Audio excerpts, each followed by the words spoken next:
درود پاک پڑھنا اللہم صلی وسلم علی مولانا مولانا محمد بارک سلم صلاۃ و سلام علیک یا رسول اللہ صلی اللہ تعالی علیہ وسلم۔ جب تک اسلام ہے حسین تیرا نام ہے، اور کیوں نہ ہو، حسین کو زندگی بخشنے والا حسین، اسلام کو زندگی بخشنے والا حسین ہے۔ آپ کہو گے مولانا شکیل اختر نظامی کیا اس سے پہلے اسلام نہیں تھا؟ حسین کا معاملہ میں سن 60 ہجری میں آیا ہے، اسلام تو اس سے پہلے 60 سال پہلے سے چل رہا تھا۔ پیغمبر اسلام صلی اللہ علیہ وسلم نے مکے کی سرزمین پہ اسلام کی تبلیغ کرنی شروع کی ہے، 60 سال زیادہ پہلے سے اسلام دکھائی دے رہا ہے۔ پھر بچانے والے ہو، پھر اسلام کی آبیاری کرنے والے حسین کو اسلام کے بچانے والے کے نام سے کوئی یاد کیا جاتا ہے۔ میں آپ کو بتاتے چلوں، میں آپ کے بتاتے چلوں، آپ کا یہی اسلوہ گاؤں ہے، اور یہی آپ کے بغل میں ایک بہترین روڈ نکلی ہوئی ہے، بڑی اچھی روڈ ہے، بڑا پیارا روڈ ہے۔ آپ دیکھتے ہو جب کوئی پردھان نیا پردھان بنتا ہے تو جو روڈ ٹوٹی ہوتی ہے اس کی وہ ریپیئرنگ کرتا ہے، اس کی وہ ریپیئرنگ کرتا ہے، اس کو بنواتا ہے، اور بنواتے ہی اپنے نام کا نیم پلیٹ لگا دیتا ہے۔ لگا نہیں لگا؟ یہ روڈ تو زمانے سے ہے۔ اب ایک پردھان صاحب آئے، دیکھے کہ روڈ ٹوٹا پھوٹا ہے، فوراً انہوں نے اس کو بنوانا شروع کیا، اور اس کے ساتھ ساتھ ہی اپنا نیم پلیٹ وہاں لگوا دیا۔ اس لیے تاکہ لوگ دیکھیں گے، کہیں گے فلاں پردھان صاحب نے اس روڈ کو بنایا۔ حالانکہ روڈ اس سے پہلے ہے، روڈ تو بہت زمانے سے ہے، لیکن آخر پردھان صاحب کا نام آج کیوں، ان کے نام کا نام پلیٹ آج کیوں؟ روڈ تو پہلے سے۔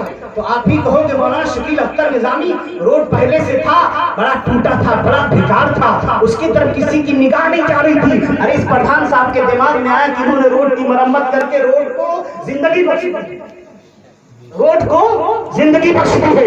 اب اسلام پہلے سے تھا، لیکن جیسے یزید حکومت میں آیا، قانون اسلام کو توڑنا شروع کر دیا، شراب کو عام کر دیا، بچیوں کی زندگیوں سے کھلواڑ ہونے لگا، اور طرح طرح کے اوباش کاموں میں ملوث ہو گیا تھا۔ قانون اسلام کو پیروں تلے دبایا جا رہا تھا، تو امام حسین رضی اللہ تعالیٰ عنہ نے اپنی اور اپنے بچوں کی قربانی دے کر کے اسی اسلام کو زندگی بخشی تھی۔ اس لیے قیامت تک کا مسلمان یہ کہتا رہے گا، اے اسلام اگر تجھے نئی زندگی بخشی ہے تو فاطمہ کے لال میں بخشی ہے، نبی کے نواسے میں بخشی ہے، علی کے نور نظر میں بخشی ہے، علی کے نور نظر میں بخشی ہے۔ تو اسلام کو جو تابندگی ملی ہے وہ امام حسین کے خون سے ہے، اور ایسا ہونا طے تھا، یہ اچانک نہیں ہوا ہے، ایسا ہونا طے تھا، ایسا ہونا طے تھا، کوئی نئی بات نہیں تھی۔ سب جانتے ہیں کہ جب امام حسین کی پیدائش ہوئی ہے تو پیدائش کے ساتھ ساتھ ان کے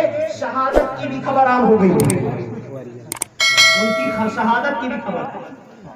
اب آپ دیکھیے ایک زمانے میں ایسا ہوا تھا، ایک زمانے میں حضرت ابراہیم علیہ السلام کے زمانے میں اللہ نے ابراہیم علیہ السلام سے بیٹا مانگا تھا، آپ سب کو معلوم ہے، اور انہوں نے جب بیٹے کو لٹایا آنکھوں پٹی باندھ کر کے، اور جب چھری چلاتی تھی تو بیٹے کے گردن پہ چھری نہیں چلی بلکہ وہاں جانور موجود، بیٹا بچ گیا، جانور ذبح ہوا، بیٹا بچ گیا، جانور ذبح ہوا، ابتدا ہو گئی تھی۔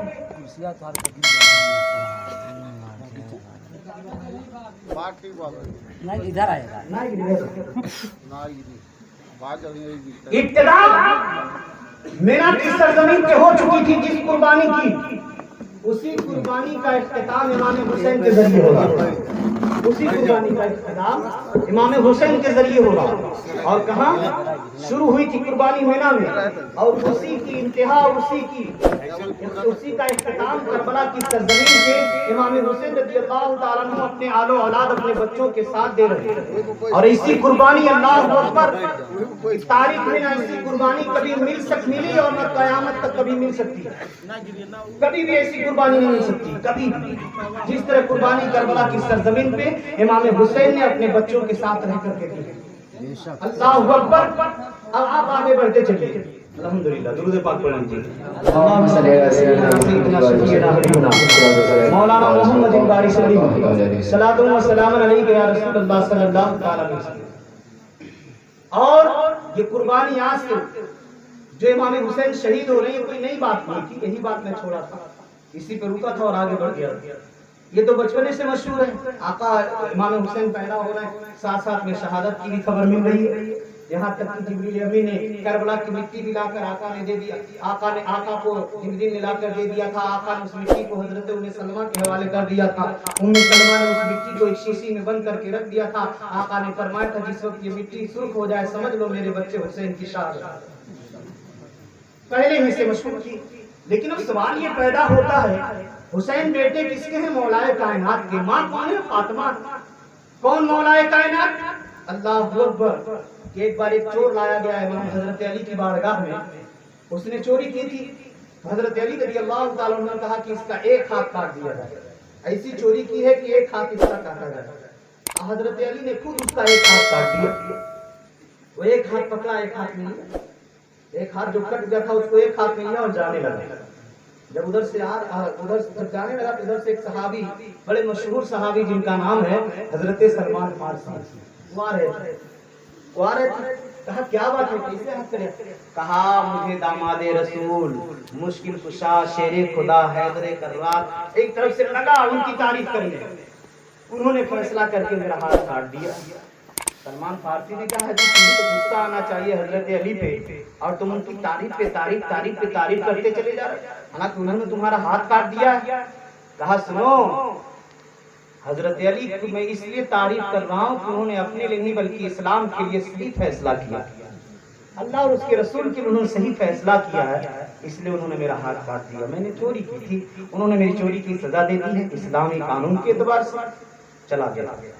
سلمان فارسی جب حضرت علی کی بارگاہ میں پہنچے کہا حضور جس کے ہاتھ کو آپ نے کاٹا ہے وہ تو آپ کی اتنی تعریف کر رہا تھا کہ کیا کہا جائے. ہاں اسی بات ہے. ہاں فوراً غلام سے آپ نے کہا جاؤ اس کو بلا کر لاؤ. جاؤ جس کا ہاتھ کاٹا گیا اس کو بلا کر لاؤ.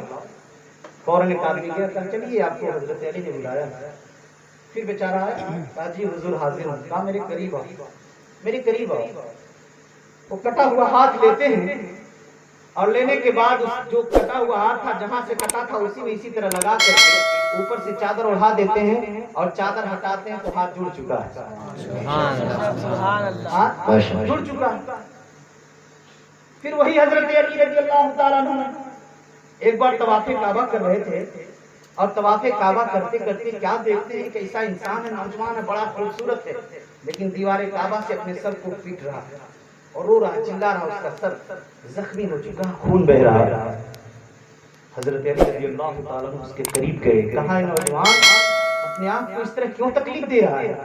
کون سی مصیبت تیرے اوپر ٹوٹ پڑی ہے؟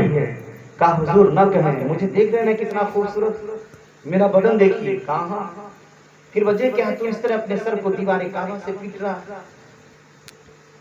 کہا حضور میں اچھا دکھ رہا ہوں لیکن میرا ایک ہاتھ کام نہیں کر رہا. آدھا بدن میرا کام نہیں کر رہا. کہا یہ کیسے؟ اللہ اکبر. سب لوگ بڑے غور سے سنیے گا ایک نصیحت میں دے رہا ہوں. اس نوجوان نے کہا حضور میں اپنے گھر میں پیدا ہوا میرے ماں باپ دونوں تھے بڑی دولت تھی میرے باپ کے پاس. دولت پا کر میں بدل گیا. میری زندگی گناہوں میں گزرنے لگی. میں تاش کھیلنے لگا جوا کھیلنے لگا شراب پینے لگا. ایک دن ایسا ہوا میں جوان تھا میرے باپ نے کہا بیٹا یہ سب حرام ہے یہ سب کام چھوڑ دے جوا کھیلنا چھوڑ دے شراب پینا چھوڑ دے. حضرت علی سے وہ رو کر کہہ رہا کہ آقا میرے مجھ کو باپ پر اتنا غصہ آ گیا اپنے باپ پر اس کی نصیحت پر اتنا غصہ آ گیا کہ میں نے ایک تماچا اپنے باپ کو مار دیا. ایک تماچا الٹا اپنے باپ کو مار دیا. میرے باپ کی آنکھوں سے آنسو نکل گئے اور میرے باپ نے اتنا ہی کہا جا اللہ تجھے معاف نہیں کرے گا. جا تجھے اللہ معاف نہیں کرے گا. اے حضرت علی میں وہاں سے ہٹنا تھا کہ اچانک ایسا لگا میرے اوپر بجلی گر گئی. میرا ایک پیر ایک ہاتھ سب کام کرنا بند کر دیا. میں سمجھ گیا کہ میرے باپ کی ناراضگی کی وجہ سے اللہ نے میرے اوپر عذاب نازل کر دیا. کہا پھر کیا ہوا؟ کہا حضور میں خانہ کعبہ کا قریب ہی گاؤں میں رہنے والا تھا. حضور میں بار بار خانہ کعبہ آ کر رو رہا تھا لیکن میری بیماری درست نہیں ہو رہی. میں پھر اپنے باپ کے پاس گیا اور باپ کے قدموں کو پکڑ لیا اور کہا ابا جان مجھ سے غلطی ہو گئی مجھے معاف کر دیجئے. میں نے آپ کو تماچا مار دیا آپ کو تکلیف دے دی ہے ابا جان مجھے معاف کر دیجئے. میرے باپ رو رو کر کہہ رہے تھے جا میں تجھے معاف نہیں کروں گا، جا میں تجھے معاف نہیں کروں گا، لیکن میں ان کا پیر چھوڑ ہی نہیں رہا ہوں، میں ان کا پیر چھوڑ ہی نہیں رہا تھا، روتے جا رہا تھا، روتے جا رہا تھا، اور اپنے باپ کے پیر کو پکڑ پکڑ کر رو رہا ہوں، پکڑ پکڑ کے رو رہا ہوں، چیخ رہا ہوں، آپ کو بکا کر رہا ہوں، میرے باپ جان مجھے معاف کر دیجئے، میرے ابو جان مجھے معاف کر دیجئے، مجھ سے بہت بڑی بھول ہو گئی ہے۔ جب میں روتا رہا تو یہ جان لیجئے کہ ماں اور باپ ایک ایسی چیز ہے، ایک ایسی ہستی ہے جو کبھی بھی دل سے اپنے بچوں سے ناراض نہیں ہوتی، دل سے کبھی بھی اپنے بچوں سے ناراض نہیں ہوتے۔ وہ نوجوان کہہ رہا ہے کہ جب میں اپنے باپ کے قدموں کو پیر کو پکڑ کر بہت دیر تک رویا، میرے باپ نے کہا ٹھیک ہے میرے بیٹے میں تجھے معاف کر رہا ہوں، لیکن چل مجھے لے کر چل، میں خانے کعبہ دیوار کعبہ پکڑ کر میں تیرے لیے دعا کروں گا کہ اللہ تیرے اوپر سے عذاب اٹھا۔ کہا پھر کیا ہوا؟ کہا حضور میں سواری لایا، اس سواری پہ میں بیٹھا، اپنے باپ کو بٹھایا اور چل دیا۔ دو چار ہی قدم چلے تھے کہ اسی سواری کے اوپر میرے باپ کو موت آ گئی، میرے باپ کو موت آ گئی، میرے باپ اسی سواری پہ مر گئے، میرے اوپر تو قیامت آ گئی۔